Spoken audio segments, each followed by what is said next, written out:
Buckle up for another episode of Ghostfacers, a supernatural rewatch podcast. My name is Richard, and sitting shotgun as always is my brother in podcasting, Reed. Oh, this is so cool. I can't wait to podcast with you. Yeah, I think this is a great idea, and it'll be really, really fun for us to do this for the duration of the episode. Yeah, because this is what we do every week, because I know that because I'm Richard, so... Well, I'm Richard. That's right, because... Let's get into it. I'm Reed Vanier.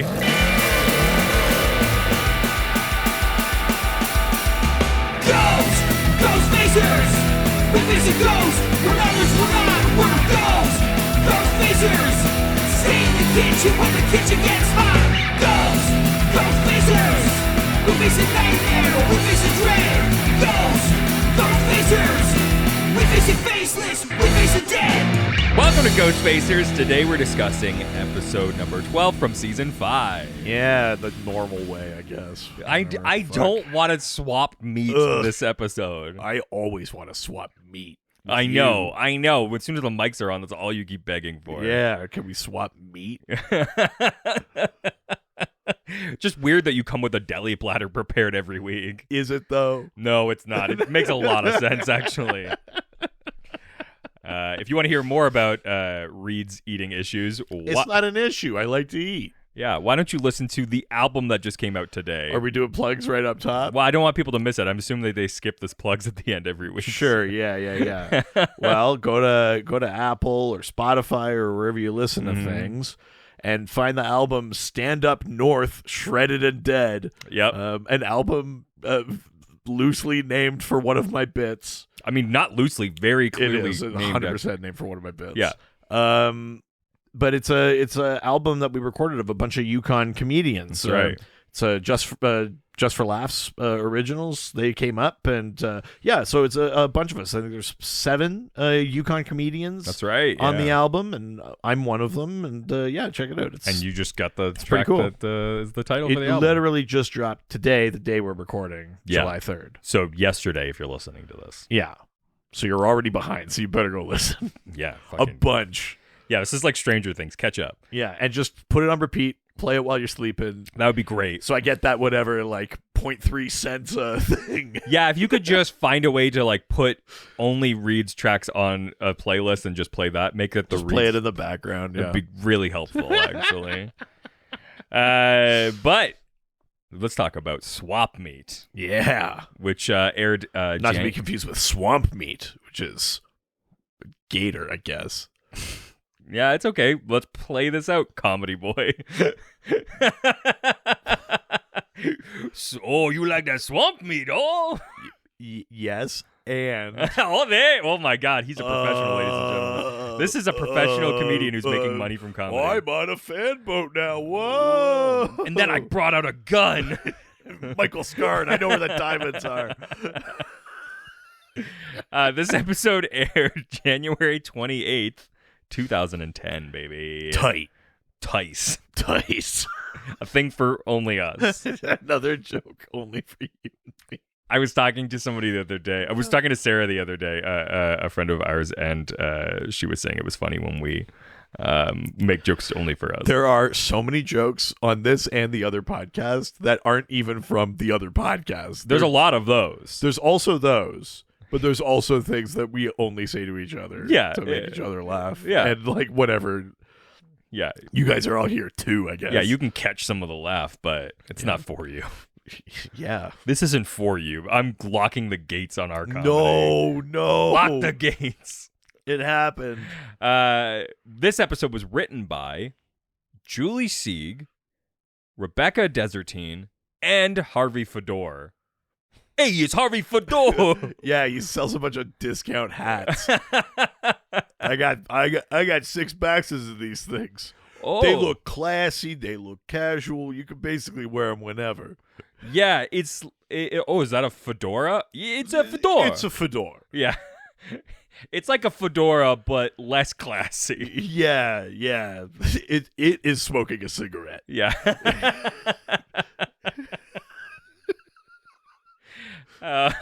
This episode was directed. Don't worry, this is a hat that'll spike your drink. Oh no! It's a fedora. Oh no! Oh no. Directed by. That's what happens when I yes and. I know it's a problem. It's my fault that your yes and is problematic. It's your fault that I always go to the dark place. Mm-hmm. This episode was directed by Robert Singer, and it was viewed by an estimated 2.65 million Hey, viewers. that's pretty good. Slightly down from last week, but still pretty It's decent. Still, yeah, that's decent. I did have a nice. I had this moment where I was looking at the amount of viewers and then looking at the amount of writers, and I was like, I know they're not directly correlated, but it is funny to be like, it took 3 of you and you still weren't as successful as last week. Yeah, I mean, not quite the metric of how those things work, but I was just like, we paid. hey, we didn't have enough audience last week. Throw more writers at it. I mean, That'll fix it. look, as a person who runs a business, I am looking directly at the amount of people you're paying and the amount of return you're getting. I know, but that's not. But then you're doing it wrong. No, this is how writing You works. only need one person if it's good. Good to know. Good to know. I can just put you alone on everything. I mean, you can. A bunch of stuff won't get done. Maybe the promo has something to do with this sure. week's success. or Go failure. on, call the bluff. See what happens. I don't like when you do that. Why does it always have to be like it's deadly serious? I mean, part of the episode is deadly serious, and that's fine too. But like, look at that kid. That kid is cast to be. It's supposed to be funny that Yes. he's out there hanging out with Yes. Dean, but they're playing. I'm so sorry about this. Sam! They always use the same of the hit of Dean in Hell Yeah, as the Sam. I'm like, he does not. That's from the we Dean get in Hell. it. It's important. Sam. So funny. These promos, man. They just want it to be so much more important than it actually is. They're like, it can't be funny. Yeah, yeah. Oh well. Oops. I mean, truly, they would only have to play that opening bit or just a bit of the opening bit, and I'd be like, that looks fucking hilarious. I love that. Well, so on Sci-Fi they did that. Oh, really? Not that bit, but they play. I think they play the scene where they show the sketch of Dean. Oh, okay. Yeah. That's the scene that they play. That's like That's the clip. It's fine. Still relatively serious, but that's fine too. That Yeah. would work. Yeah. It's weird. International titles. Everybody basically got it. Swap meat is a thing in every country. Except for Germany and Hungary that just made it body swap. Sure. But it was I But think that's it, eh? Yeah. Nobody. I don't know. Kind of feels like your segment's sort of wasting away. Almost like you've run out of track. No, we're getting to Not like my segments. the Fall Out Boy titles are coming. We're getting them more. Yeah, unlike your segments that are prepared moments This train before. just keeps rolling, baby. Yeah, this week we're talking about hold on, wait for it. These have been great lately. Uh-huh. Joe got ripped open. We did pulled pork. What the fuck do you want? Jesus Christ. It's so fucked up, man. Uncool. I mean, there's going to be so much of an opportunity this week, too. I can feel the moments where it's going to come. Yeah, you don't know when. There's a lot of food talk in this episode. Don't know. Why now? Why? Just... Featured music. Some fucking killer music in this episode. Yeah. We've got My Wings by Hazy Malaise. Sure. We got two gots. It was Got My Wings, and this one's I Got More Bills Than I Got Pay. Oh, shit. Yeah, that's what the Packers say. They're like, shit, the bills are coming and I can't pay. I really appreciate you I'm trying to relate to you, man. trying to do some football talk there. I know football. Listen, Packers and the Bills, that'd be a good game, fun game to watch. They're not like divisional rivals or anything like that. But everybody could hates have the been Packers, like, it's right? the Pats or it's like the Dolphins. Squish the fish, you know. Is that a thing? So what they say when the Bills are playing the Dolphins, they all chant "squish the fish." That's really funny. Dolphin's not a fish, though. I don't know, man. It's Buffalo. Yeah, they don't know what a fish is. They don't know what a fucking fishes. They call it tuna and there's dolphin in there. They don't fucking know. I just lost all the Buffalo listeners. They all just slammed their phones shut. That song was by Black Toast Music. Sure. But then, of course, the most important song in this episode. Yeah, it's Bob Seger. That's right. Rock and Roll Never Forgets. Yeah. Fucking love that album. Because rock and roll's an elephant. Oh, yeah. Yeah. It's the early draft of the song. Yeah. Be like, Bob, can we drop? Rock and roll's an elephant. It's walking around and it's rocking its tusks. They're like, all right, Bob, it's like the song's mostly there. Can we not focus on the elephant bit? I'm like, babies! Next, you're going to tell me you don't like my song Evening Tunes. That's supposed to be night moves. Yeah.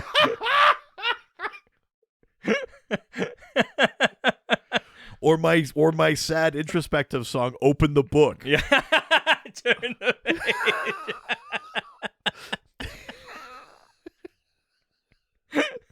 Here I am at the library Again. Here I am returning some books. There I go. Late fees again. Here I go.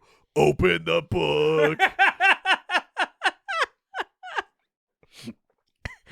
Yep. Classic those Saker outtakes. Love the idea that there's like a team of people that had to like workshop all of Bob Seger's original songs. Yeah. You're like, I don't know, guys. I'll sing it the way you wrote it, but I still kind of think mine's better. Yeah, the originals, you can't beat it. TV Guide describes this episode as a teenage nerd conjures up a spell to swap bodies with Sam. After the switch, the boys investigate a case with an unwitting Dean and enjoys the perks of being good-looking and older. Meanwhile, Sam is stuck in a kid's body and deals with an intrusive parents and a high school. Scrumpadootion! On YTV. Yeah, I mean, that's what it feels like. The Zone. Oh my God, so good, The Zone. Yeah. Love this episode concept. I do too. Classic Freaky Friday. Totally. Who can't enjoy that? But before we talk about, why don't we open up Dad's Journal and learn about some of the real world lore? Yeah, let's see what the lore says about body swaps.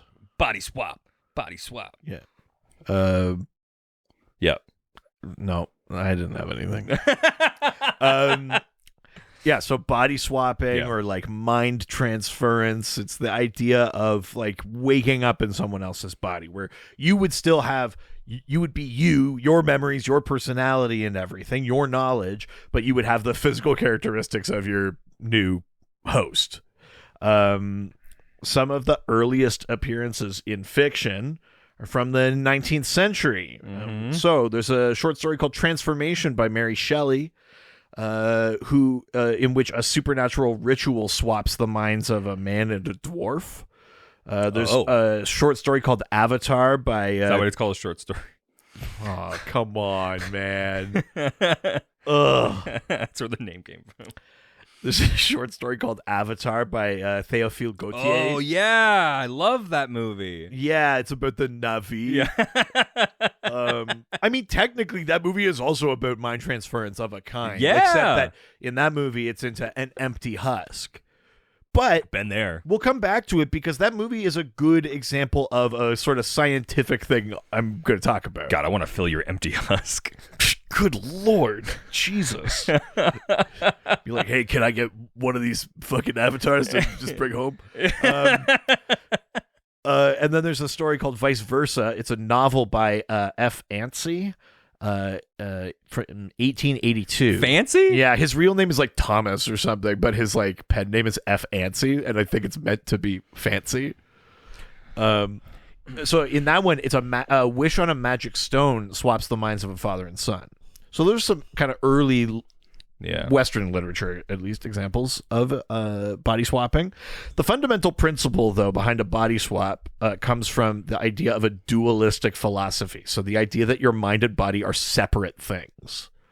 There's potentially an extra layer to that if you believe that the soul is a yet different piece. Yeah. I think some people might be like soul and mind maybe are kind of like one thing, but there's potentially, depending on your beliefs, you may even believe there's up to 3 things going on there. They where don't you have s- a body, a mind, and a soul. They never say it, but I think On the this show- episode, it's soul. No. Because the whole point is that like the soul's out of there so that you can get a thing in.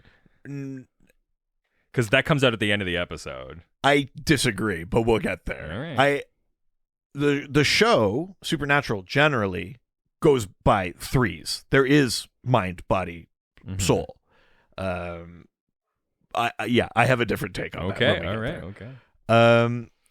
Okay, so, but this is like the primary reason why the notion of a body swap is sort of scientifically rejected, because most scientists would agree that the mind is a construct of the brain, not a separate, like, you're not like a disembodied mind floating around in like a flesh prison. Sure. That's As much as you keep saying you are. even though in a weird way, we can make ourselves feel like that's what it is. Like we're driving Yeah. a thing, which is kind of crazy to think about. Dude. In theory, though, scientifically, one could do a brain transplant. This is a very, like, in quotes, in theory. Mhm. But the problem is there are like millions of nerves you'd have to reattach from a brain onto a spinal column. The eyes are part of your brain. You'd have to bring them over because eye transplants, I imagine, are exceedingly tricky as well. And nerves are very slow to heal and things like that. Yeah. So it might be like, in the strictest sense of the word, it may be technically possible that, yes, you could connect all of those things and do it. But I think it's like almost impossible that a brain transplant could happen. Have they never done it? I'm assuming. then? No, Okay. it's you can't. Yeah. Because again, you'd be like, there's like millions of little attachments you'd have to Sure, make. Like, yeah. I think it's one of those things where it's like, theoretically, we could predict every single weather occurrence on the planet, but we just don't have the computing power for it Sure. because of all of the variables and things like that. It's not incalculable. You could calculate it, but the computing power you'd need to do it is unattainable. Sure. And I think it's maybe a similar thing with a brain transplant. Is like the actual, like, mechanical, how you'd have to attach those things, while technically possible, is just like not feasible. Yes. So in fiction, including a relatively recent episode of Star Trek, beings with psychic abilities might have the capacity to enter or manipulate or even transfer minds. So that's again a kind of that's about like mental power, mind power, and it being separate from your body. Body swaps are wildly common in media. There are hundreds of episodes of TV. There are films, books, stories, etc. that examine the idea of body swapping. Your Freaky Fridays, is it what's the I guess it's not a body swap, but is it Jack Frost, the one where Michael Keaton's the snowman? That consciousness? I don't Well, know. his consciousness goes into a snowman. Yeah, Yeah, which it's not a swap, but it's the same principle. yes. Um, Yeah, it's not just a man sitting there like a snowman is now in Yeah. a man's body. He's like, what the?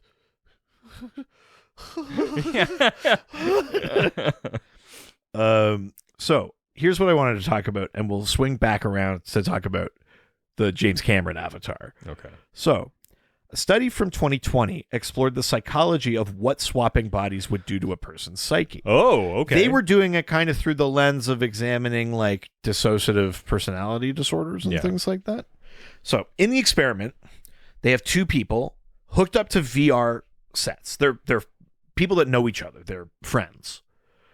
And they're hooked up to VR sets, so when they look down, they see the other person's body. Yeah. So there's like a live feed of the other person's body, and they look down and they can see it. And then they are simultaneously touched in the same place, Nice. so that each person sees something going to touch their knee, but then feels it on themselves, and Weird. they start associating that body as being theirs. Oh, okay. So a couple of interesting things came out of this study. After moments, people basically bought into the illusion they were given. Okay. Not that they were like, oh my God, you did it, you swapped our bodies, but like their brains were just like, this is happening to me. Yeah. To the point where if the person would if they like threatened to stab the one body, the other person who believed they had that body would start to sweat. Oh wow. Like they had tricked their brains into being like, that's my body. Weird. Uh, Brains are stupid. even crazier shit happens though. So the participants began to adjust their perceptions of their own personalities. This is after minutes, Wow. like not a long time. Yeah. So because they were friends in that before before they did this thing, they were sort of surveyed about like what they thought of the other person's like personality traits, behaviors, beliefs, confidence, all that kind of stuff. And then when they were asked the same things when they were in there, their answers lined up more with how they saw their friend than with themselves. Weird.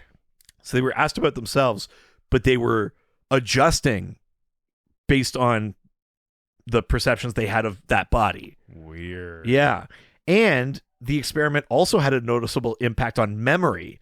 So participants they did worse on memory tests after the experiment Weird. because memory is tied to personal experience. And if you interrupt the experience of being yourself as a person, you interrupt memory processes. Fuck. Yeah. And that's after minutes. That's crazy. Isn't that wild? Yeah. So it, the reason I say we'll swing back around to Avatar is, I mean, we have the story of Avatar is, we've told it a million times, right? Yes. It's Dances with Wolves or whatever. Yeah. Where it's, Fern Gully. yeah, you learn the value of the other culture. You see things from their side. You Yeah. stand up for what's right, that sort of thing. But I think there's another layer to it too, which is even though technically those bodies that they go into in Avatar are manufactured, Yeah. they're not taking over or swapping with an Yes. actual Na'vi. Yeah. There's the idea of the lived experience. So he's in that body. He is essentially Na'vi at that point. That becomes part of it. So I think there's an extra layer in there that is more than just I've lived with them and I'm on their side. It's that almost like that experiment was doomed to fail because why would he was going to affect his perception of who he is. Sure. Yeah. How could he separate himself from that, Fair. especially after a prolonged period of time? or whatever. Yeah. So just something kind of interesting. But yeah, there you go. Huh. Body swaps. Can't wait for that new Avatar, baby. Finally. I mean, who could care? All right. Well, with that, why don't we get into today's episode? Sure. The normal way. A little bit of behind the scenes. Okay. At one of the supernatural conventions, Jensen Ackles and Jared Padalecki shared with the crowd that originally the body swap was actually supposed to be between Sam and Dean. That would have been fun. Yeah. I would have been into that too. That would have been fun to watch them play each other. I'm sad that we didn't get Although that. perhaps that gets a little too nothing's too winky for the show. No, if anything, I think it's just too easy to solve because it's just like, oh, okay. We'll just undo it. Yeah. Or it's like, okay, well, we'll just figure out the problem and we'll just be each other. It's fine. Like I think it for them to have to like be disconnected from each other and figure it out slowly is a lot funnier. I agree. Instead of just immediately doing it, because then it's just a Freaky Friday episode where it's like, well, we understand this is magic, so we'll just figure it out. Yeah, right. There was no then in this episode. That's right. We go right into it now. Yeah. Which I like when they do because I like when they're like, we don't want to give you any sort of setup. If anything, we start with a now and we go back to a then. Yeah, that's true. Yeah, sort of. Sam sits down at a bar and presents the bartender with unsolicited proof that he is 26 years old. Yeah, he's like, barkeep. As you can see, I'm 26. I'll have an alcohol, please. Love it. Do you remember a banana daiquiri, my good sir? Do you remember the first time you like went to a bar and had to like order something? Yeah. It was unceremonious. It was what did fine. you order? I got beer. It's a thing that I've talked to friends who still work in the restaurant industry, and then one of them they because I just tried to keep it simple. I was like, "This is beer." I'd be like, "I just." But if you have don't like beer, like then it becomes complicated, right? True. I have a lot of friends who work in the restaurant industry, and one of the things that they talked about was like after COVID, you're basically 2 years of people turning of age. who don't know how to. So the first like Okay. 6 months of COVID sort of being over was a lot of people who don't know how to drink or be in a bar. Ugh.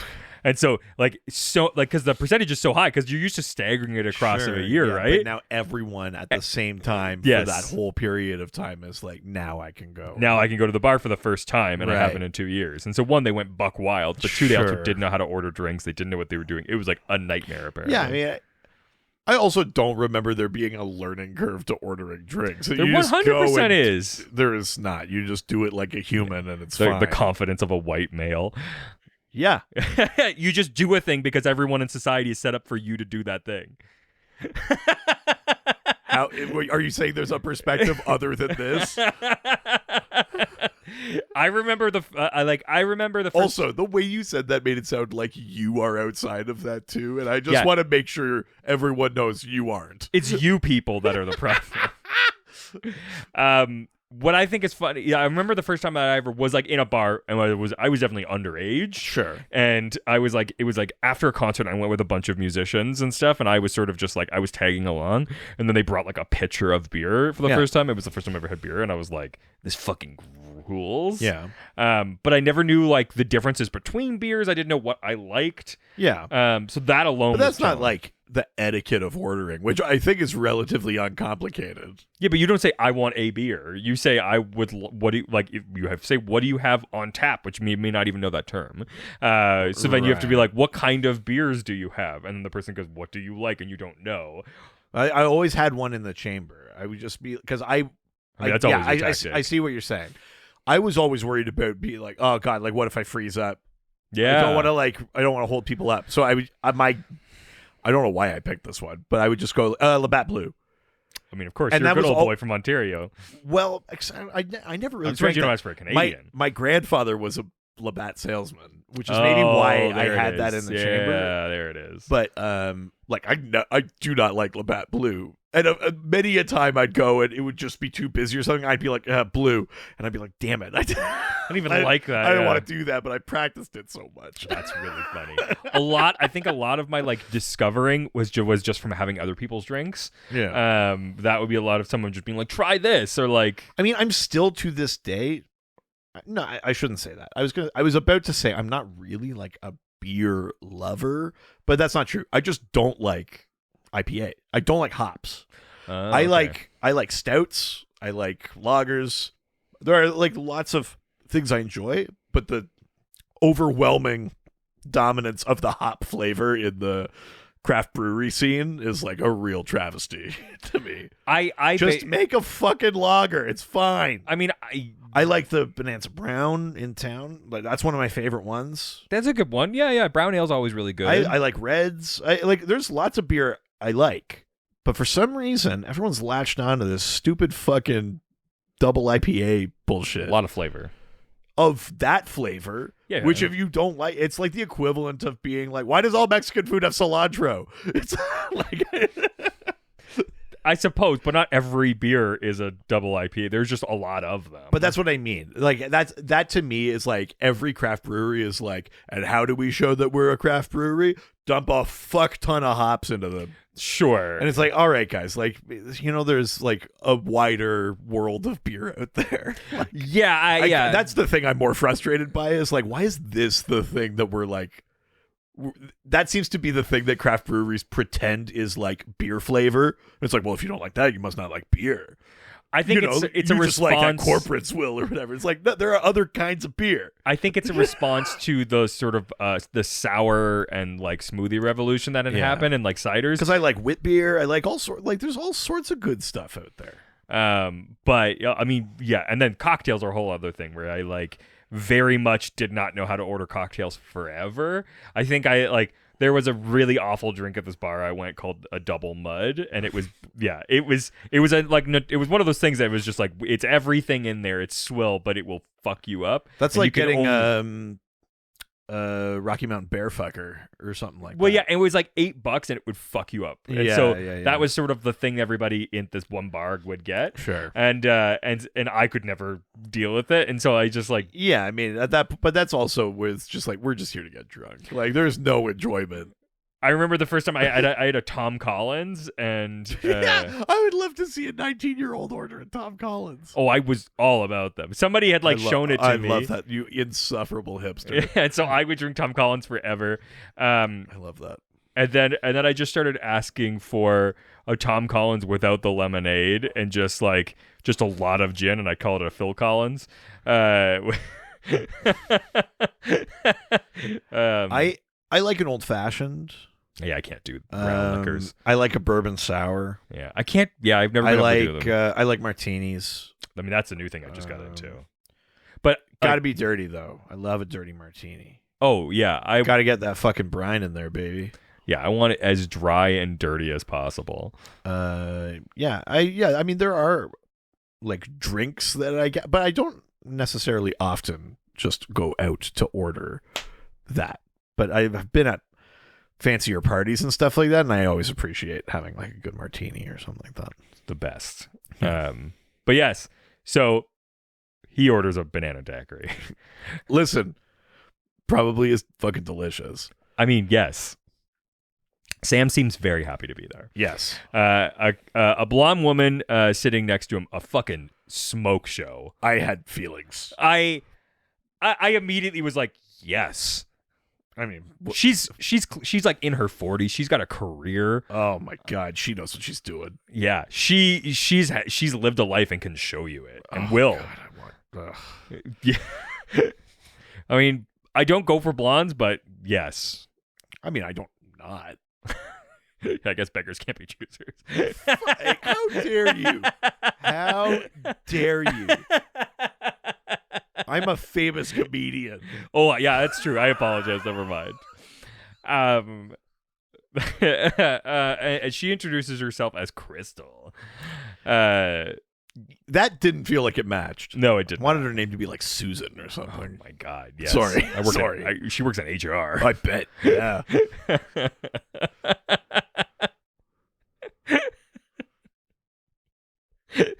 Sam tells her his name is Gary, Yeah. which also does not match.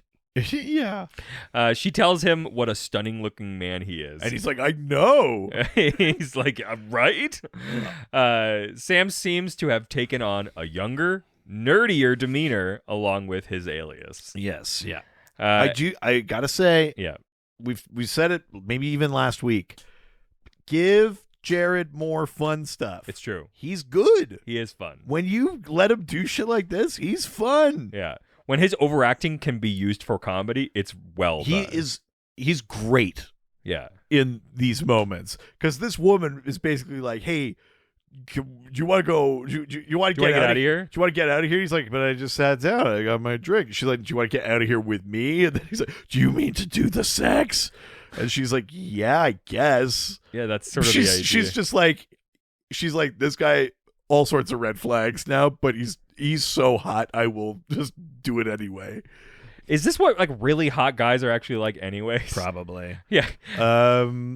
And then he's like, I would love to do the sex with you. And she's like, okay, let's go. At least he didn't say I love to do the sex to you. Yeah.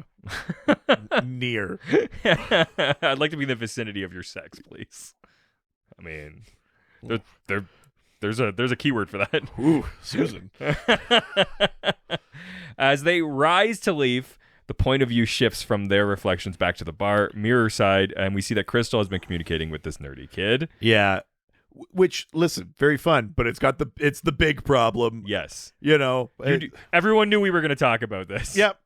I mean, all there is to say is like, yeah, it's gross and weird and bad, but it's like every fucking.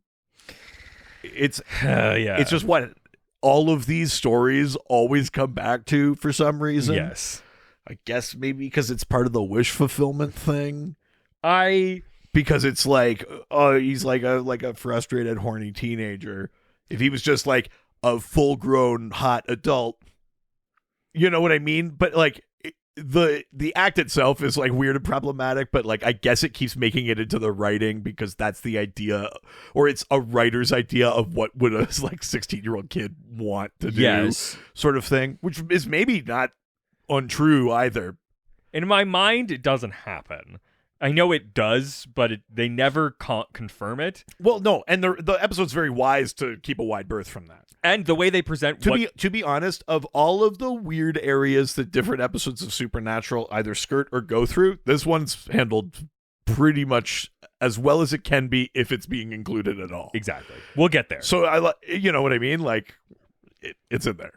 That's all there is to it. But we now flash to 36 hours earlier. Yeah. Then. Yeah.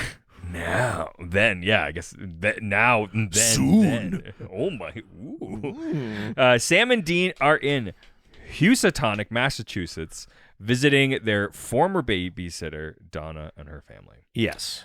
Donna shares with her daughter Kate that the boy's dad used to leave them with her for stretches at a time, once for like 2 weeks. Yeah, and the kid is like, "What?" And then they're like, "Oh, you know, our dad hunted ghosts. He was great at it." He's also a piece of shit. And no one kind of like says anything. He goes, "That's why we're here." And then the dad comes in and goes, "Yeah, well, you know, it started a couple weeks ago." It's such an interesting dynamic for them to be in a room with people and just be like, "So we're here for the ghost."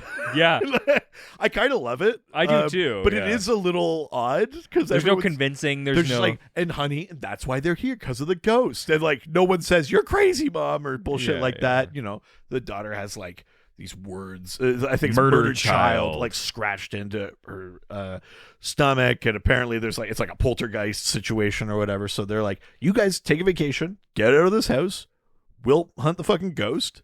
And easy peasy. Yeah, lemon squeezy. That's right. Yeah. And the boys go for lunch at Patriot Burger, which I'm surprised doesn't exist, honestly. And they discuss the case. Dean mentions that Donna looked good and seems to be holding up well, despite the whole Amityville thing. And I mean, yes, she did. Well, yeah, and Sam's like, "Don't tell me you got the hots for our old babysitter still." You still have the hots, and, yes. And Dean's like, "No, that'd be weird, right?" Yeah. No, actually, it'd be less weird now, honestly. Yeah, if anything. But starts to ponder the notion of having the wife in Rugrats life. Yeah, Dean kind of says, like, do you ever think about that? Like, just having, like, the whole 9 yards of, like, the house, the kids, that sort of thing. And Sam goes, "No, that's not me anymore." And Dean goes, "Yeah, me neither." Yeah, Sam's like, the whole thing kind of went up in flames for me. Oh. It's kind of a hot topic for me. But if you have these burning questions. Yeah, there's just sort of a ceiling on how much I think about the future.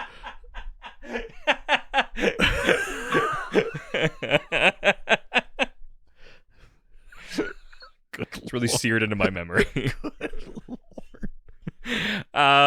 Sam says no. And he is busy researching on his laptop and finds info on the local legend surrounding Donna's house. Sorry, we should also say they're at this Patriot Burger. Dean gets their food.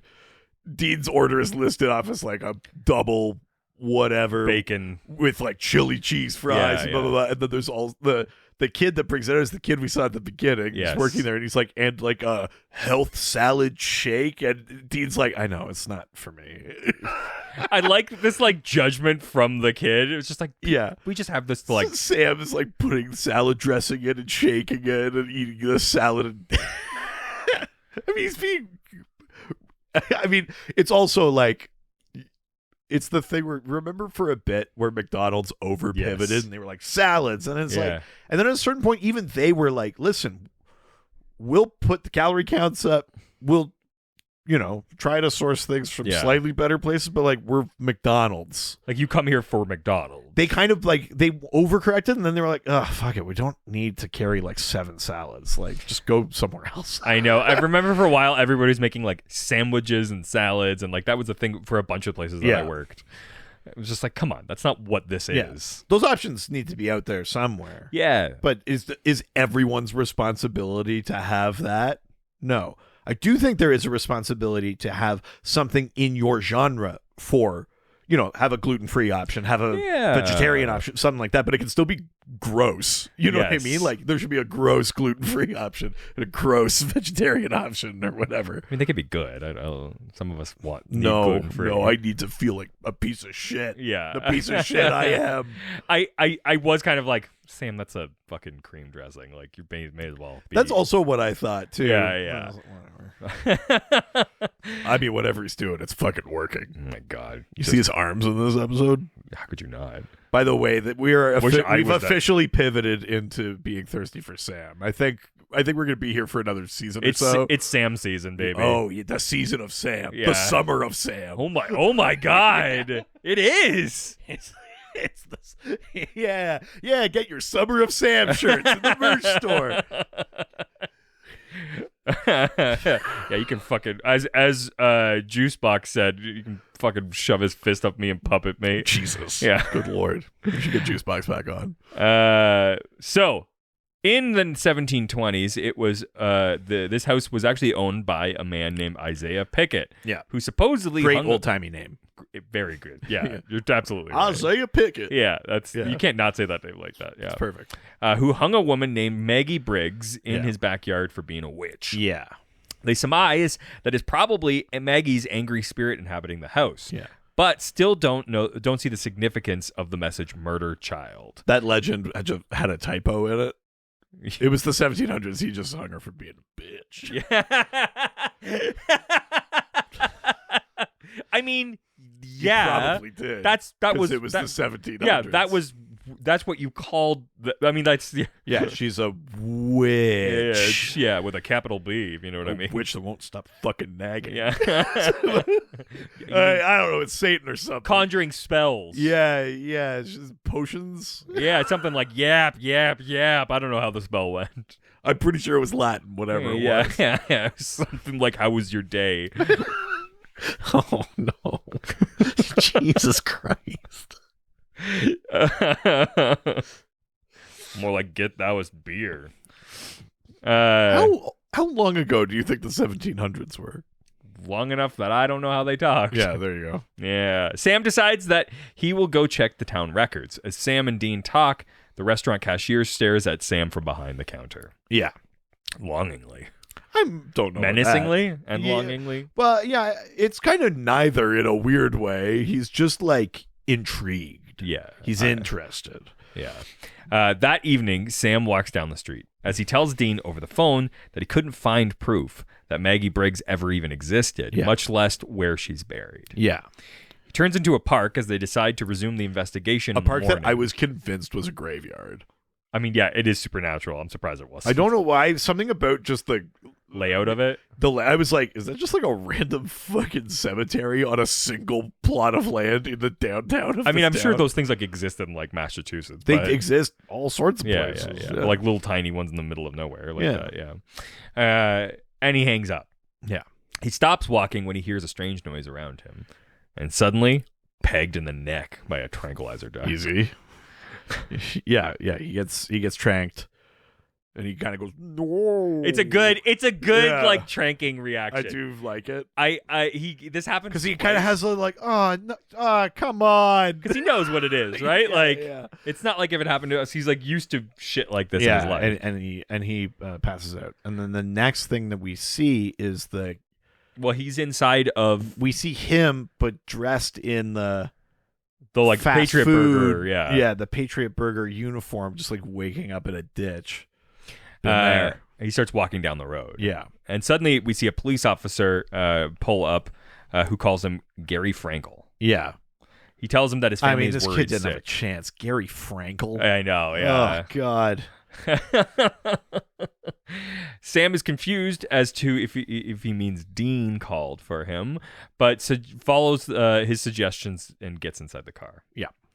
The officer takes him to the Frankel residence, where a couple rushes out of the house and a woman runs to hug him. Yeah, and thanking he's God like, all right. "Whoa, who are you?" And she's like, "What?" And then the guy's like, "Are you drunk, son?" And he's like, "Who the fuck are you?" Yeah. Thoroughly confused, Sam catches his reflection in the cruiser window and sees that he's not himself and is freaked out. And then he says, "Who the fuck am I?" Yeah. We next go to Sam, who is standing in front of a mirror, flexing his muscles and audibly admiring himself. I mean, yeah, I was also audibly admiring. yeah. Oh. Yeah. And tactily admiring him. Is your wife enjoying those moments? I mean, not as I don't think there's enough of them. Do you know what show she enjoys for that? Is Reacher. I mean, yeah. Yeah. Fucking Yeah. please. Just snapping those zip ties. Jesus Christ. When the view pulls away from the mirror, it's actually Gary in Sam's body. Yes. Yeah. I love that effect, and they do it a few times. Yeah. I think it works really well. You know what's interesting about it too? Not necessarily in this scene, but I think in the next one where we do that mirror trick where it's just glass with the other actor on the other side. It's not perfect, but it's so charming. I really like it. Like if you're looking for it, you can see that it's not perfect. But there's a lot of that. But it's very charming. I love those just kind of old Hollywood kind of tricks to do things, and that it's a lot of fun. I really like those moments. A big thing it's great. that I'll just address now, just so that it's said. The thing that they fully fuck up with this, that you just have to sort of like have a bit of like objective disbelief, which is that like everyone's looking in the wrong heights for both of these guys. Yeah, and I think you're just meant to write it off as like perception. Yes, you know exactly. what I mean. It's just, but yes, you're right. It's I will say there's only one moment in this episode where I was like, they fucked it up. They fucked up the logic of the body swap, but we'll get there. Oh, okay. There's one where they biff it. Like Germany in the Yeah, 30s? yeah, famous biffers of history. Dean storms into the motel room, very annoyed that Sam hasn't been answering his phone for hours. Yeah. Gary quickly tries to offset his annoyance by offering him a bacon cheeseburger and cheese fries that he picked up from Patriot Burger. Yeah. He's like, I got it. It's what you love, right? He's like, yeah, this is your order, right? Yeah. Sir? Yeah. Dean is still a little peeved, but accepts and gets ready to eat. Yes. Because Dean loves food. Of course. He's Dean, baby. Yeah. Gary announces that they have to leave because the maid came in and saw the guns on the bed and freaked out. That's right. And he wants to know why he let the maid in. And Gary offers a lame excuse that, and newly annoyed Dean says that they'll have to leave right after he uses the bathroom. Yeah. While he's occupied, Gary collects and disposes of the cell phones, including all the ones inside of the Impala. Yeah. When Dean joins him in the car, Gary asks if he can drive. Oh, God, it's so good. And they switch seats. And he's like, oh, yeah, this is sweet. And then Dean's like, reverse. And Gary backs up into the dumpster. Dean's so angry. He is. I love the way that this scene like cuts too, because he like backs up and then he's like, it was in reverse. And then we just cut to them switching outside the car. He's like, I'm so sorry. I'm so sorry.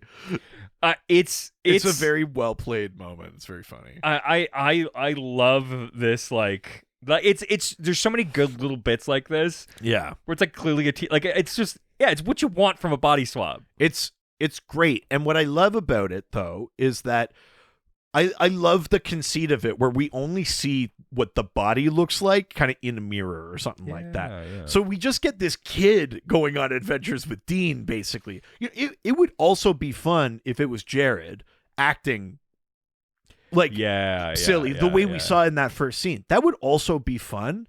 But there's something nice about we get this kind of like balance of it. We got a little bit of Jared getting to do that, but we also get like Dean and this kid doing hijinks. Like that's good. kind of fun shit too. And I like that we get a little bit of a taste of I think both. From like a production standpoint, they couldn't do too much of like going back and forth because it would just be chaotic. No, but they could have, like, theoretically, we could have just followed the bodies. Yeah. You know what I mean? So then Jared would be acting like that, and this kid would have to be Sam for the episode. But I think that's less fun. I think than this is Sam the right way. in like the kid's clothes, being like, "No, school." Yes, it's great. So he Dean manages to keep his temper mostly in check, tells him to shut up when he apologizes as they switch seats, and Dean squeals off into the night. Yeah. Is this also where Gary is like, "Oh, turn it up," and Dean's like, really? But it's it's Bob Seger. Yeah, Bob Seger's Elephant Song. I think it's a little bit later, but okay. yes. Yeah. Dean so the motel clerk tells Sam that the leather jacket and Sasquatch checked out in the middle of the night. Oh yeah, because he calls and he's been like leaving voice. He's like, I called every phone you have. Blah blah blah blah blah. Yeah. You know, whoever's there, that's not me. I'm in the wrong body. Like, watch out, Dean. But we know that he got rid of the phones. Yeah. Back at the Frankels, Sam struggles to work out what has happened. He leaves Dean's these voicemails, and then he searches Gary's room for any clues and evidence that he is a very intelligent, asthmatic, frustrated virgin who is involved with so dark here's magic. the thing. Yeah, he finds some like advanced placement science notes and textbooks, Yeah. and he's like, okay, smart kid. And then he finds a Star Wars shirt, and he's like, virgin.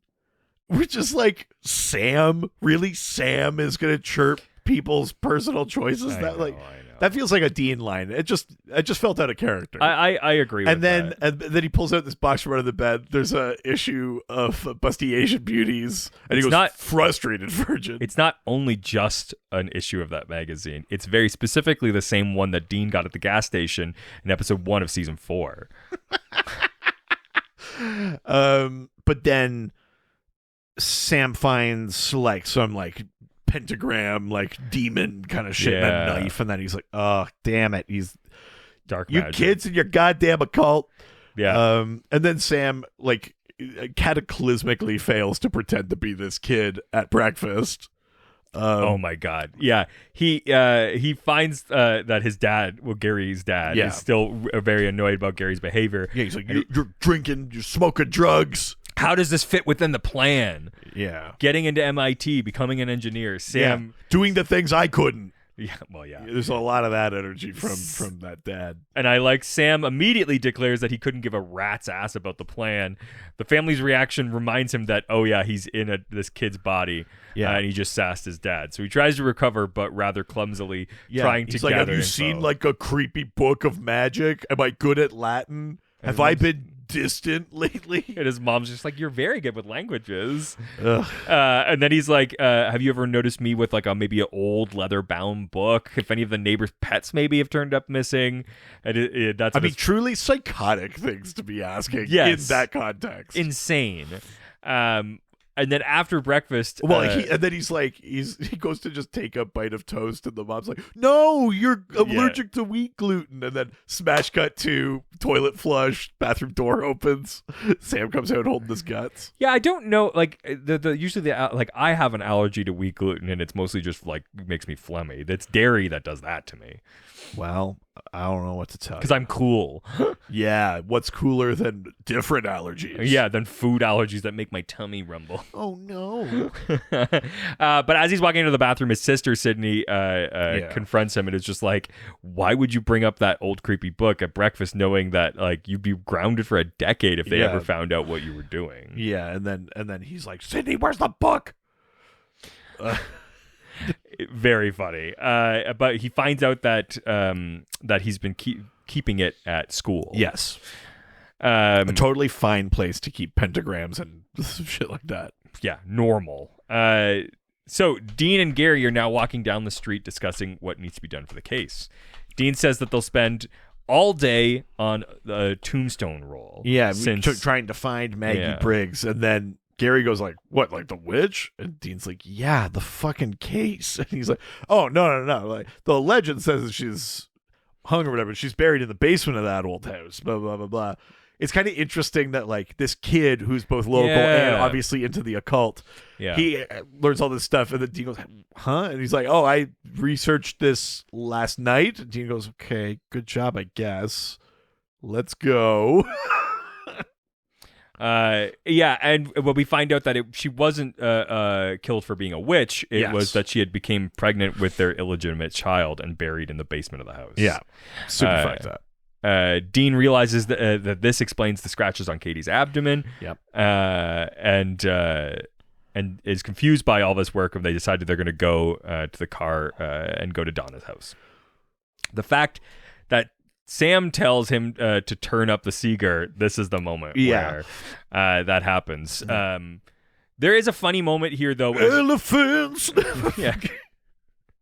When they drive away, it looks like they're at a fisherman's wharf with plenty of boats and seagulls in the background. The real Housatonic, Massachusetts, is located in the western, aka landlocked side of the state. There's no wharfs around there at all.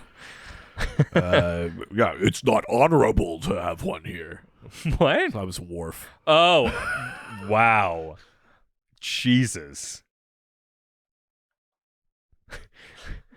Fucking sprained my neck from that. Jesus. We now go to the school.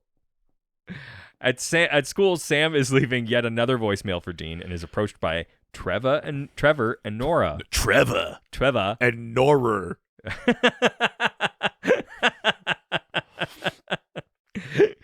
Yeah, so, Trevor is a real douche. I fucking hate this kid. What he's got some strong like young Republican vibes. Yes. Nora, fun fact for those interested, played by the actor that plays April Kepner on Grey's Anatomy. Well, that was one of the things I was going to say, but of course you knew that. I'm deep into the Grey's Anatomy rewatch. Yeah, Watch out for that podcast. And despite Grey's Podnatomy.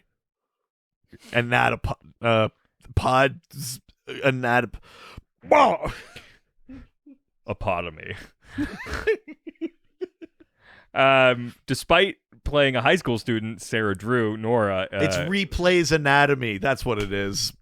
Jesus. That took me too long. That is really good. That's almost enough to do it. We got to do it now. Fuck. Yeah, in 6 years. Still be a sandwich segment. Yeah, fucking mix sandwich. Yeah. Oh yeah, mix sandwich. Oh yeah. Yeah. Chai. Like McCreamy, am I right?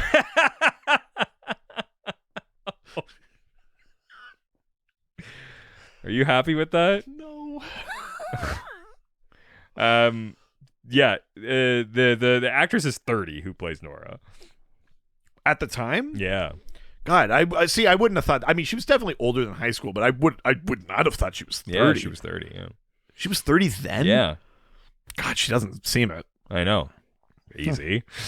No, she doesn't seem it. Not how I said it.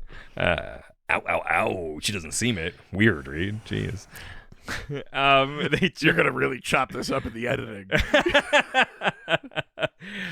They heard about Gary's antics last night and want to know what the story is. Yeah. Sam tries to shake them, letting them think that he was just decided to get drunk instead, and he manages to find out from them where Gary's locker is and cracks a combination lock to retrieve the very, very bad book. Yes. Yeah, and Sam looks at it and he's like, oh, shit. Like, to the point where I would almost expect him to be like, this specific book is like a known quantity, but it's just like a book of occult shit. Yeah. And he's like, oh, God damn it, you fucking kids. So the logo on Gary's AP physics binder and the pennants on the school wall indicate that Gary, Nora, and Trevor attend Columbus High School. The real Housatonic, Massachusetts, the setting of this episode, is part of Berkshire Hills Region School District. The district's high school is named Monument Mountain. There is an actual Columbus High in Massachusetts, but it is located in Boston on the opposite side of the state. Boston. Man, that's right. Pat Harvard Yard. You know, Labsta. Dean and Gary arrive in Donna's basement to salt and burn Maggie Briggs' bones. Yeah, and Gary has the shotgun and flashlight, and he's like, "Oh yeah, Master Chief into his house," or whatever. Says, "Booyah, Master Chief is in his house." Yeah, bizatches or something like that. And he's like, "What the fuck is wrong with you?" So those who don't know, Master Chief is a petty officer, John 117, the main character. Yeah, he just can't let things go. Yeah, he's a petty officer. Nice. He just talks like this, man. Oh, he's a Tom Petty officer. That's right. Oh, fuck yeah. Hey, more man. like the traveling Kilburys, am I right? Hey, man, you're famous. Hey, man, you're famous. The Tom Petty officer. God damn it. That's pretty good. Yeah, the Master Chief is a character from the game Halo. Gary can't contain his excitement. Let me see your halo, halo. That's what that song's about. Yeah, it's about the game. she was playing a lot of Reach. Gary can't contain his excitement and makes a few comments that a nerdy kid on a ghost hunt would probably make. Yeah, he's like, "This is awesome." Yeah. At one point causing Dean to ask if he's feeling okay. Yeah. As Dean starts digging, Gary positions himself behind and apologizes as he aims the shotgun at his head. He's like, "I'm sorry for what's about to happen," and then he's like, "Sorry for what?" And then Gary gets like ghost flung. Yeah. The ghost shows up, is kind of fighting with Dean a bit, and as that's happening, then Gary kind of runs around and actually burns the bones. Yeah. The ghost of Maggie disappears. Yep. And he's like, "Yeah, that was fucking sick." Dean's still pretty perplexed by this enthusiasm, but glad that the job is done. Yes. Gary, back at school, Sam has collected the spell book and is leaving when Trevor and Noah start following behind him. Right. Wanting to know where he's going. He tells them that Not he's Trevor Noah. Trevor and Nora. Yes. Yeah. I'm not going to try to do that accent. He tells them that he's not feeling himself and needs to go home. Trevor pulls out a dart gun and shoots him in the neck with the dart. That he brought to school. It's America, man. Oh, God. I mean, I guess on the scale of of firearms that he's bringing to school, I guess at least it's a dart gun. Is this your campaign model? At least it's a dart gun. Yeah. Let's start arming them with dart guns so they won't get regular guns. What you need is a good guy with a dart gun. Yeah. Oh, no. Oh, no. Oh, God, that made me sad. Yeah, I bet it did. That evening, Dean and Gary are seated at a table at a bar when Dean orders a decadent bacon cheeseburger and even fry an egg on there. Yeah. And Gary orders the same thing. Yeah, here it is. Yeah, it's a seamless transition. Yeah. Oh, yeah, you already had it loud enough, too. There we go.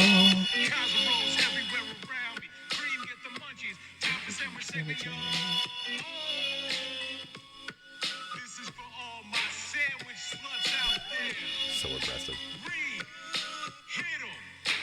One, two, three, go.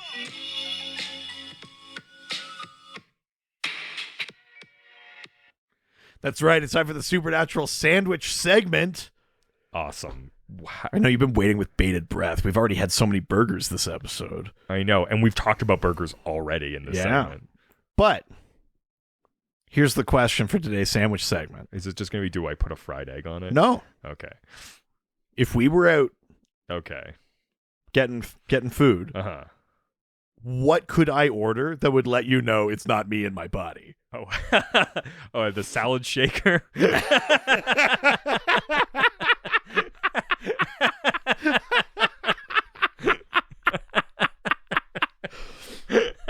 I've definitely ordered a salad before while we've been out. Yeah.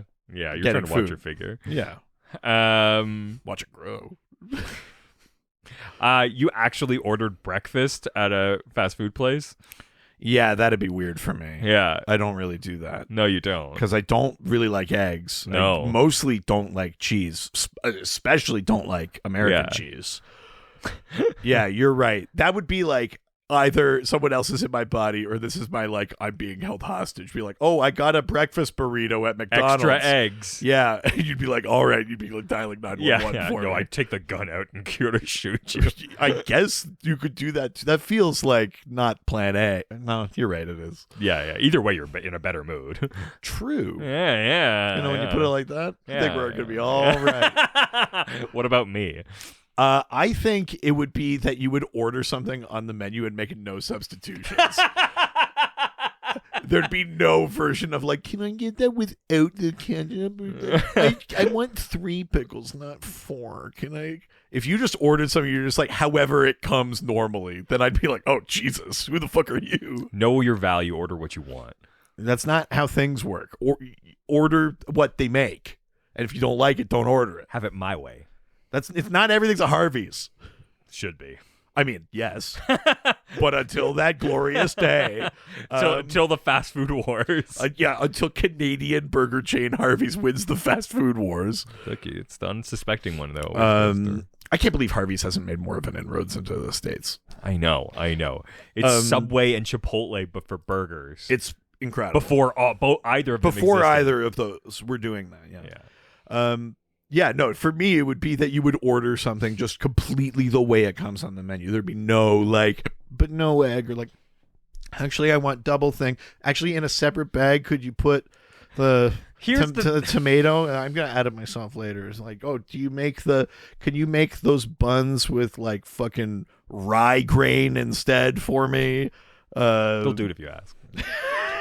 Yeah, that would be the signal for me, I think.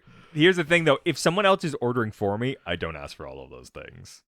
I mean, sometimes. When I still had to get you a fucking, what is it, almond milk and 2 sugars in your coffee. Well, yeah, my tummy can't handle the dairy. That's a small change. I didn't That ruined my day.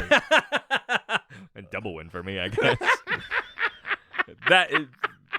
I never made you get me the breakfast that I normally get. That is true, because I made you feel really self-conscious about it. Yeah, we went through the drive-thru, and I was just ordering past you, not even getting you to order, and I didn't make the complicated order, because I'm just I don't feel like doing this now. Yeah, because you're I want the breakfast sandwich, not the sandwich part, though, and I'd like 2 hash browns, not touching. Not touching. Not what I said.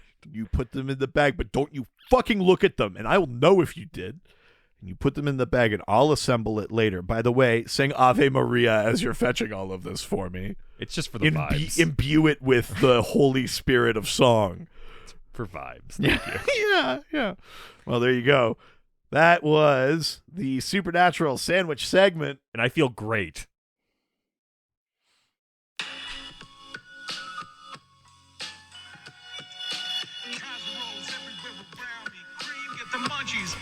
It's a real y'all. Casseroles everywhere around me. Cream get the munchies. Time for sandwich segment, y'all. Oh. This is for all my sandwich sluts out there. So aggressive. Hit 'em. 1, 2, 3, go. It is the superior song. There's a lot of stank on the word sluts. In that Yeah. He was just finally have a reason to say this. Don't just It's been under my breath for years. Can't just invent douchebaggery and throw it in there. Yeah, that was said with the force of they need to hear this. Yeah. Now is my time. Yeah. Jesus. Yeah, that's like when you let a white guy sing a Tupac song, and it's just Yeah, we're gonna be doing. Me and my friend Kelly, we used to joke that we would go karaoke and do Best Friends in Paris.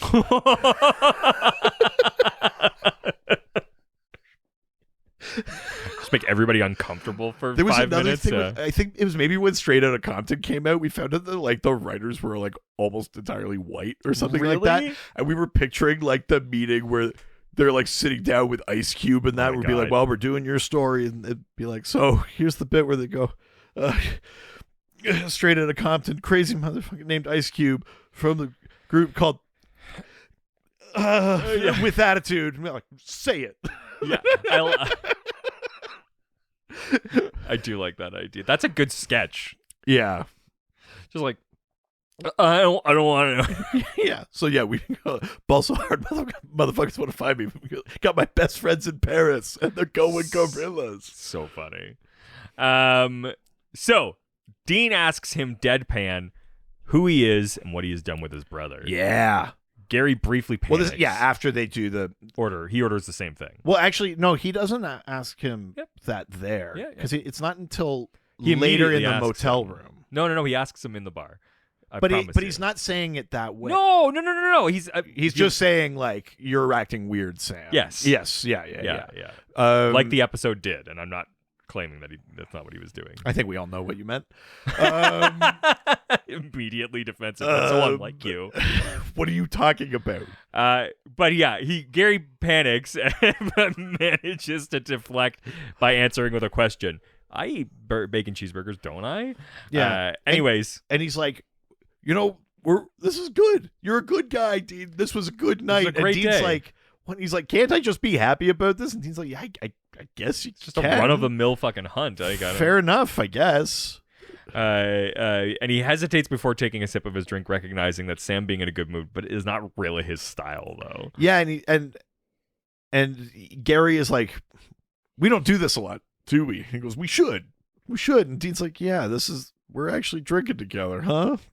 And it's actually kind of sad. Yeah. Because they're having a nice time and it's just not who Sam is. No. And you're like, oh no, that's heartbreaking, actually. Yeah. Yeah. There's more growth of the relationship between Sam and Dean when Sam is Gary. Yes. And that's the saddest part about this episode, I think. I mean, look, it's a weird undercurrent of like a missed opportunity sort of thing. Honestly, if you came in on a Sunday morning and were like, man, it's just a beautiful day, I would be like, what the fuck is going on? What are you talking about? I'm always cheerful. Yeah. Just like, God, it's just the gift that keeps on giving. I'd be like, get the fuck out of my house.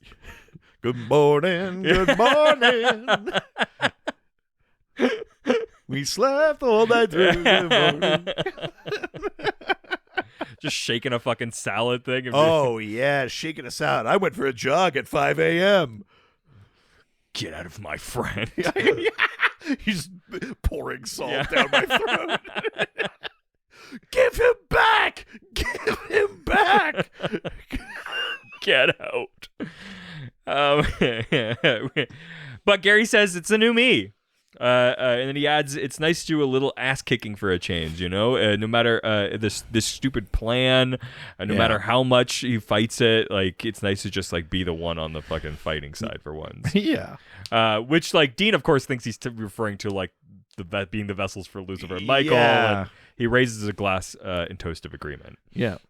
Um, It's a good little moment. it is. And then we basically catch up to the first scene of the episode, which is Gary Sam going over to the bar. Yeah. Well, meeting Susan. we cut past that part. We basically just see him leaving. We cut to the very end of that interaction where he's like, oh, the whole outfit's new. And then he leaves and like thumbs up to He Dean. says, we're going to do it. Yeah. Dean's expression suggests that he is finally starting to piece together all of Sam's weird behavior, though, over the last day. So now we go to Trevor's basement. Sam is tied to a post, demanding to know what's going on and struggling to get free. Yeah. Trevor mockingly tells him that no one can hear him scream as My Nora- parents are away. He fucking God, Like, I hate all this right, kid. Trevor. Jesus. Trevor calls Gary on his cell phone and reaches him at Crystal's place as he's waiting to for Crystal to appear in the bedroom. Yes. Sam asks, "Where's Dean?" And Sam hears Trevor ask, "Where's Dean?" and then ask why he hasn't killed him yet. Yeah. He looks up, struggled and shocked. He hears Trevor tell Gary that this other dude inhabiting his body has been in his house hanging with his parents, a scenario which Gary apparently hadn't really considered. Yeah. Even so, Gary tells Trevor to calm down since no one will believe anything this guy says anyways. Trevor brashly tells Gary he had a better idea. Hurry up and kill this son of a bitch. Yeah.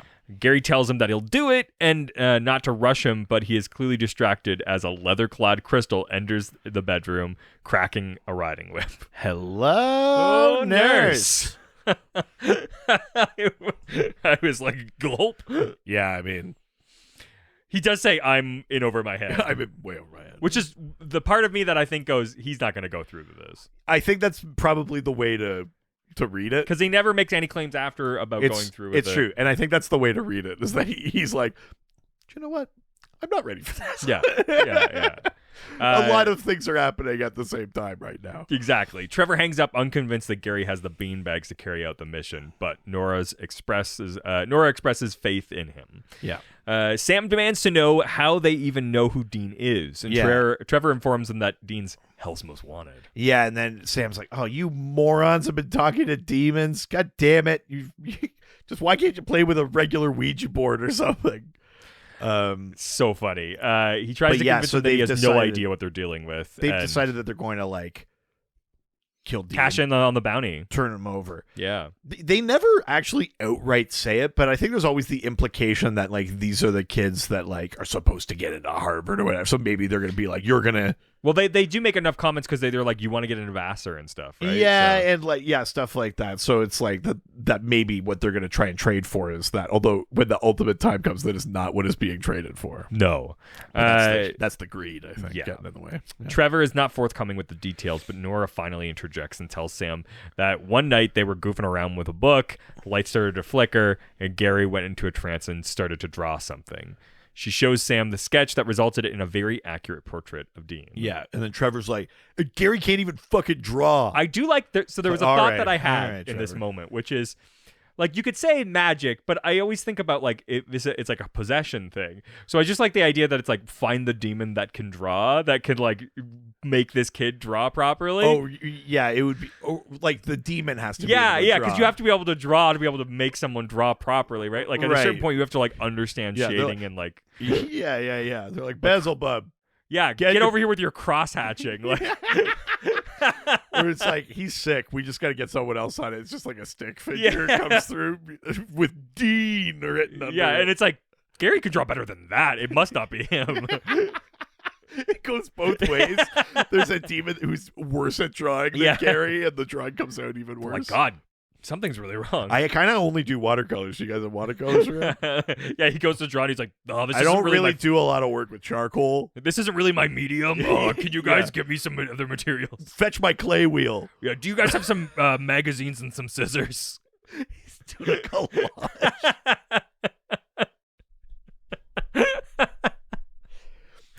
Yeah, I'm gonna need magazines, resin, and copper. I'm a mixed media kind of demon. Yeah, can someone give me the keys? I need to go to Joanne's Fabrics. I made a vest that looks just like Dean. Well, it's not like a literal translation, but it's got like the similar It's kind vibes. of. I think we can all agree it has the essence of Dean.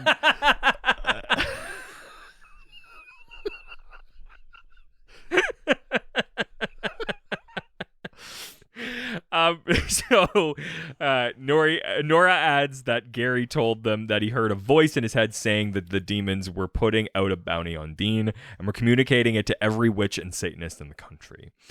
Nora speaks admirably about how it was really smart that Gary, who spotted Sam and had the idea to use the spell book to get close to Dean Trojan horse style. Yeah.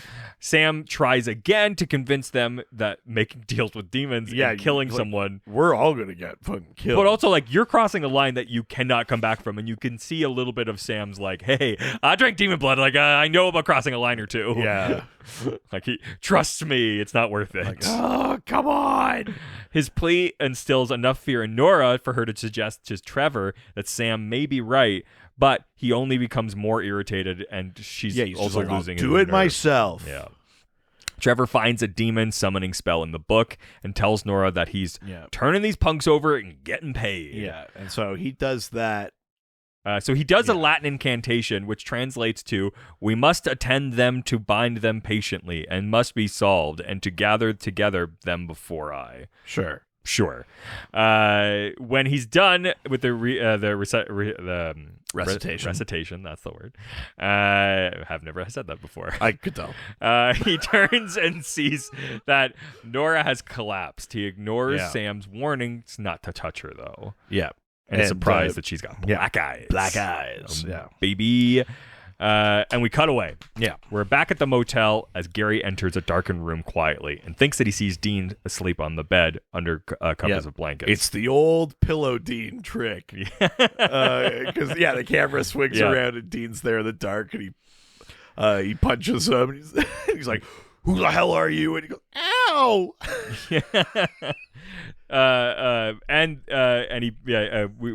We cut back again to the basement. The demon wants to know why it's been summoned. Yeah. Trevor gleefully announces that they have Dean Winchester, and Sam shouts at him to keep his mouth shut as he gives up Dean's exact location. Yeah, at the motel. Yeah. Yeah. Sam is shocked when the demon abruptly turns and acknowledges him by name, amazed that he is there in some kid's body. Yeah. Yeah, and then this demon goes, so hang on. We've got basically like, if you're here, then who's in Sam's body? So we got Dean Winchester. We know where he is. And we've got a nearly empty vessel, or at the very least, a vessel without someone like Sam. So this is where I was thinking that they're talking about souls moving. I think I know where you're coming from. To me, it's tricky. I guess maybe technically their souls go with their minds. Yeah, because the vessel, I assume, is the meat suit. But to me, it's about the mind in this, right? Because it's not like Lucifer can just take the other body. Because what happens later is she says, the big guy's just going to ask you one little question and you have to say yes, which means that there's still... So it's either Sam's soul is still in there with Gary's mind, or Gary's mind and soul went there and Sam's mind and soul went to the other body. But either way, there is still like...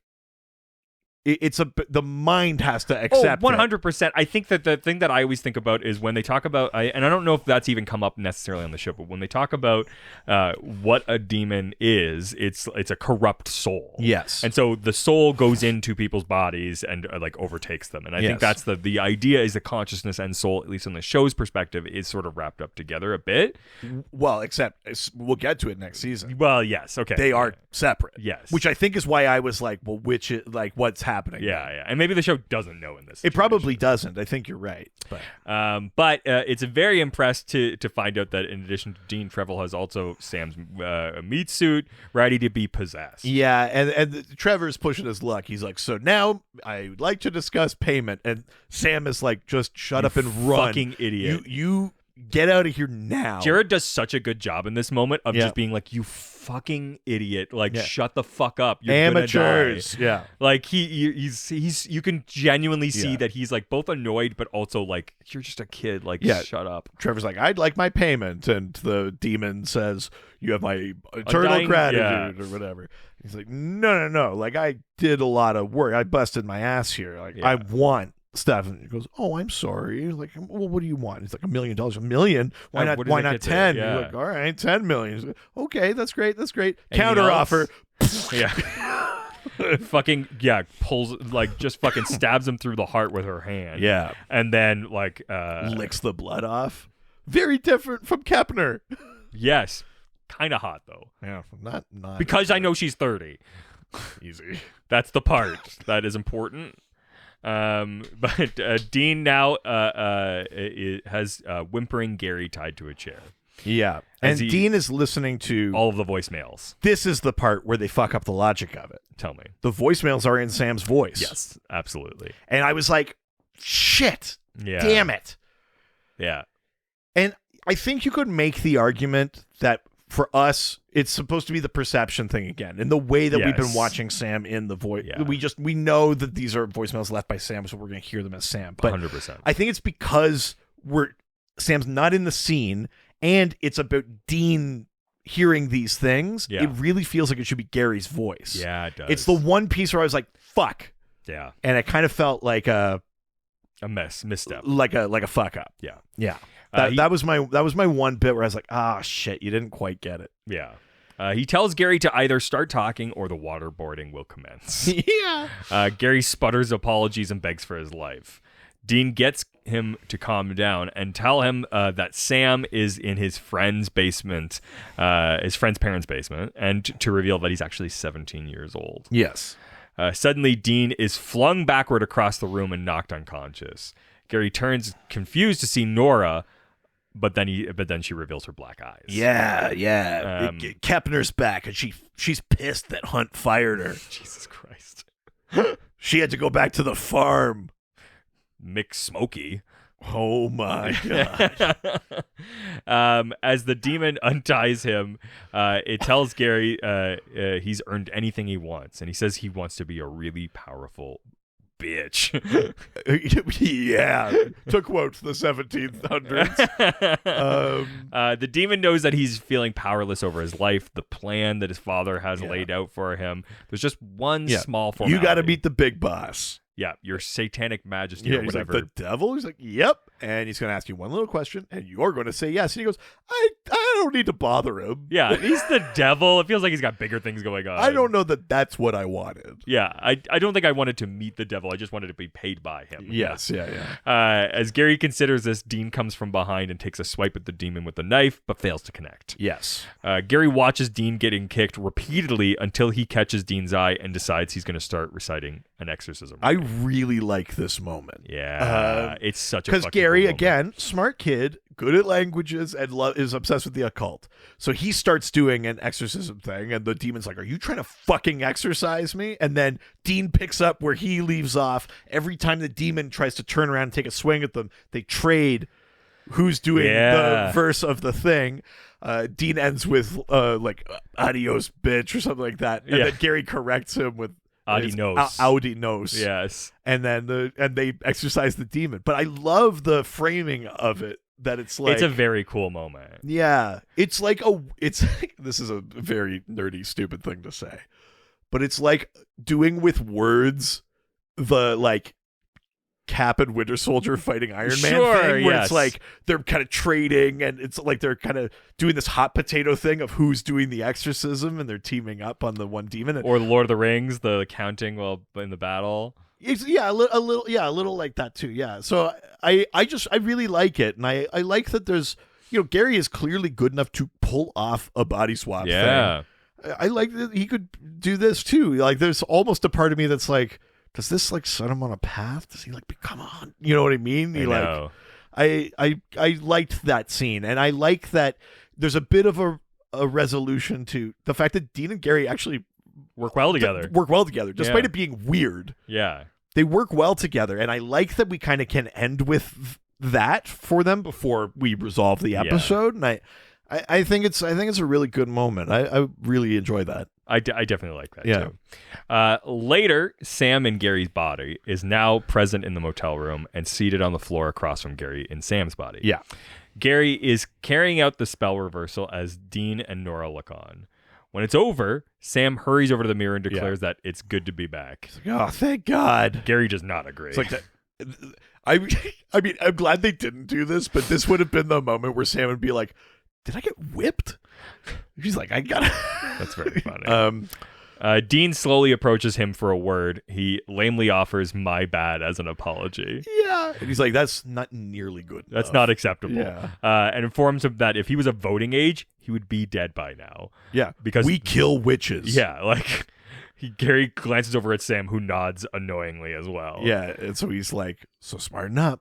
Or we will kill you. Yeah. Yeah. Like it's a weird, the witch thing is such a weird thing with this show because it's such a thin line between, it's not like they're not human. And, they explore it, right? Yeah. They've not killed every witch. It is kind of a gray sort of thing. I mean, those things only get more gray. If their hand wasn't quote unquote forced, they probably would have let that werewolf. Yeah. You know what I mean? Like the morality and the approach to the hunting has already shifted a bunch for them. Yeah. So as the boys drop Nora and Gary at his parents' house, Sam tells him that his life isn't so bad and that he wishes he had it. Yeah. He tells him that he should just rebel against his parents a little and assert himself in the ways that don't involve Satan. Yeah. In a healthy, non-satanic way. Yes. And then he's also like, by the way, Nora is not into the occult. She's into you. Yes. As they're leaving, Dean says it was nice that Sam told Gary that he wishes he had his life. Yeah, and then Sam goes, I lied. He's a unfuckable virgin. Yeah, his life sucks. It is interesting that this whole, Dean is kind of like, oh, man, I wonder if it would be nice to have this, have suburban something life. nice. Yeah. And Sam's like, that life is dead. Yeah. It's You know? it's a really interesting twist for Sam during these sort of last few seasons. Yeah. His taste of the apple pie family crap has convinced him that the two of them didn't miss anything. Dean suggests that maybe they just don't know what they're missing. It's a very nuanced take from Dean, which is like we Yeah. just lack the ability to perceive what's good about that kind of life. Totally. He starts the car, and Bob Seger again blares on the stereo. Elephants. The Babar royalty. Is it Babar an elephant? Do I look like a fucking stupid bad Yeah, doctor? Yeah. See? It always comes back to Babar. Sam cringes and tells him to turn it down. Dean mutters, "Welcome back, Cotter," which is a weird reference. It's a reference that doesn't make sense. He only says it because it includes the words "welcome It's back." not like it actually necessarily. means It means nothing. It does sort of. So at the end, when he says "Welcome back, Cotter," he's referencing the show "Welcome Yeah. Back, Cotter" from 1975. The teacher, Mr. Cotter, was often the spoil sport for his students' shenanigans, just as Sam sometimes spoils Dean's fun. I That's sort of the guess connection. it's a bit of a stretch. 100%. But that's, It's one of those ones where it's like, can Dean reference a thing? It's like, I guess he can. Yes. Should he? Yeah. Definitely. And that's the end of the episode. There you go. What Holy did you shit. think? It's funny. You have to look past the one problematic thing. I But mean, this whole thing is about a conversation about consent that obviously is not good, and it's showing that is bad. And it's also, yeah, like, people have talked about the problem with Big. You know, Yes. like all these kind of like growing least- up, or 13 going on 30, or like all of these kind of like grow up fast kind of movies or whatever have this same weird vein of like, Being adult means Yeah. having sex. yeah, so get to it. You Yes. know, a like thing that's that doesn't need always to be shown. always weird. I think that they do a decent job for a show that can be sort of horny, loves to talk about sex. Like, I think that there's And a show that can, although does it less often, can misstep horribly. yes, and given that a lot of fucking like exit like given the time and this show, they do a decent job. Pretty good. Yes. On all of those scales, you kind of go like, you mostly pulled it off. Yeah, and at the end, they're very clear about this is a bad thing to do something Yeah. against without someone's consent. This is so much less problematic than the fucking wishing well. yes, 100%. You know, yes. like, yeah. They tell It's the kid weird, but we kind of just, we move on. yes. you At least know? they say the kid should fucking die for doing it. So, Yeah, Jesus. but yeah, I think otherwise, like, there's a lot of fun to be had in this episode. I think the kid is great. He's I think he plays it perfect. really well. I also think Jared is great, both when he's playing Gary in his body and also playing him trying to pretend to be Gary. I think There's this a is couple this is weird a good script Jared. pieces there with Yeah. the like calling him a virgin and stuff like that. And There's a couple of weird out of character things, but I think generally Jared is playing this episode very well. yeah, 100%. Yeah. I like him in this episode. Even Definitely. that stuff you were talking about the you fucking idiot, just get out of here. Yeah. You summoned a demon, you fucking moron. This is the types of things that Jared really shines with, I think. Totally. Great Jared episode. The demon does a great job. Like Sarah does a great job with that with Yeah. Nora. I think like especially like that transference from like sweet sort of shy high school girl to like demon. Like, Plays it so well. really, She's really, great. really well. I liked that a lot. I think that this is sort of like Dean has to play a bit of a Sam role in this. Which is really interesting. And I sort of he does that well, I think. Here's the thing. It's not a great Dean episode, but he is doing his job well. It's just that it's not his episode to shine in. Yes. But he's always good. Yeah, exactly. I think it's just a solid episode. I like it. There's a couple of like that thing with the voicemail bummed me out because I really liked the I didn't general even way think they about it, played but- the body swap and the way they show it, from a couple of perspectives. I actually really enjoyed that. But the voicemail thing bummed me out a bit. And yeah, there's a couple of those characterization things, like Sam being like, ugh, virgin, like it's which not is like I perfect. don't know what that is. Yeah. And there's a few pieces that don't fully work for me, and my wife brought up the point that it didn't bother me when I watched it, but she noticed it. She was like, why even like have the other ghost thing? And I was like, well, it's so that they could do a hunt, so that Yeah. we could do this thing. So he has to see what it's like to be. It's the thing that brings him to town. Yeah, he can see what it is to be Sam or whatever. It's but it more than is just funny- like a normal swap. But it is one of those things where it's about like the weight that the thing is given.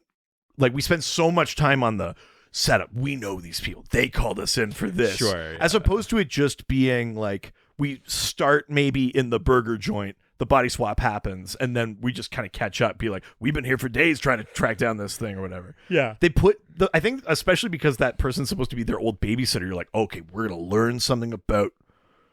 I think It's like the weight, it's given a little too much importance. It I should agree. be less, and we should spend more time on the body swap. I think they want to do a bit of like a false flag sort of scenario here, which is like, Yeah, this is what the episode sure. is, and then they like switch it. And I kind of get that too. And there are probably other episodes that I've said I've liked that pull it off a bit. yeah. I almost certainly have. I think there's a Cass episode where it's going one way and then it veers, and I was like, oh, I love that. But Yeah. So I'm gonna give this 4 salad shakers. Whoa. Okay. I think I'm gonna give this one. I think I'll give this 3.75. My parents are out of town. Nice. Nice. God, that was a big deal in high school. Yeah, I mean, my parents were never out of town, but other people's parents went out of Yeah, town. yeah. And I took advantage of that situation. God. Yeah. I mean, I was a relatively good kid who I was not. didn't get into that much trouble and didn't make choices that were too horrible. I still woke up in a bunch of ditches. Yeah, the way that And that's you not a metaphor. No, the way that you and I were bad is very different, I Yes. think. I didn't experiment with substances, I but mean, experiment implies I didn't know what I was doing.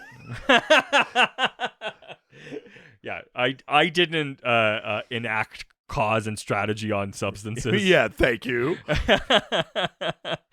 I mostly just hooked up with girls and stuff, but Yeah, that's not what I did in high school. Far from it. but I was too busy falling asleep in ditches. yeah. How could you be falling asleep in bitch? Jesus. Sorry. I was worried as soon as I said it. I was like, damn it, it's a rhyme. I shouldn't have done Yeah, that. I'm only human. Yeah. But yeah, this is a fun episode. It is. I didn't necessarily wasn't looking forward to it, but I was like, oh yeah, this is a good one. I don't think it's one of the greats, but there's a lot of, like you said, fun moments. yeah. There's some really interesting little character bits, some good performances. It's fun. It's a good time. Yeah. It's a good episode. All right. Well, let us know some of your fucking sandwich preferences and alcohol preferences. I don't know why you're saying it so dismissively. It's far and away the best segment of the show. But not true. And maybe you want to actually talk about the episode. You can do so through our incredible online forum on Patreon. That's right. Go to patreon.com/ghostfacers. It's only $1 a month and gives you access to Angel Radio, our Discord server. That's right, baby. It's a lovely place, and people are getting to know each other, and we're making friends, and we love Supernatural, and we're just talking about random stuff. And Everyone's very friendly and supportive. it's a very lovely place. Yeah, way to go.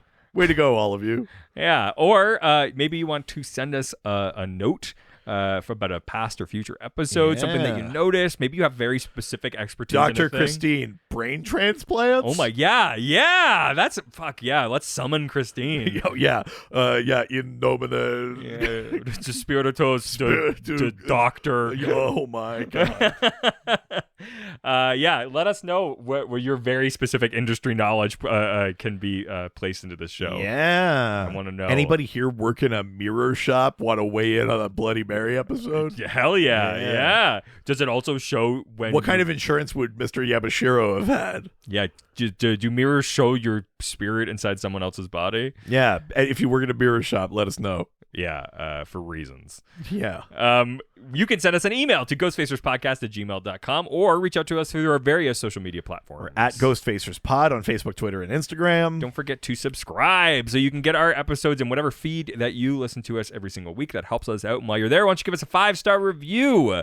We'll read it on a future episode. If it's not on Apple Podcasts or like Facebook, we won't get a notification. So just send us a screenshot or copy and paste it into an email or something. But we will read that on a future episode. Also, if you want a sandwich slut, a lore whore, or what was the one today? I can't remember. Bob Seger's Open the Book. Yeah. Um, You can buy all of those very, very specific merch items on ghostfacerspodcaststore.com. Yeah. Also, if you want a podcast that's slightly more aggressive but valid to your interest, you can listen to our other podcast, Dr. DC. Yeah, the Dr. DC podcast, where we talk about DC comics and superheroes and comic books. And if you like the way that we talk about the lore of things and how they work over here, you might enjoy how we talk about that stuff over there. Yeah, with those fucking heathens. Easy now. There's some crossover There is some. between these heathens. Yeah, the good ones come over here. Oh. That's what I'm saying. Yeah, baby. Also, that is it for this week. So Yeah, go find Stand Up North, Shredded and Dead. The Yeah. album's on Apple and Spotify. it's on and- basically all of them. Yeah, go check it out. Say goodbye, Mitch. Sure.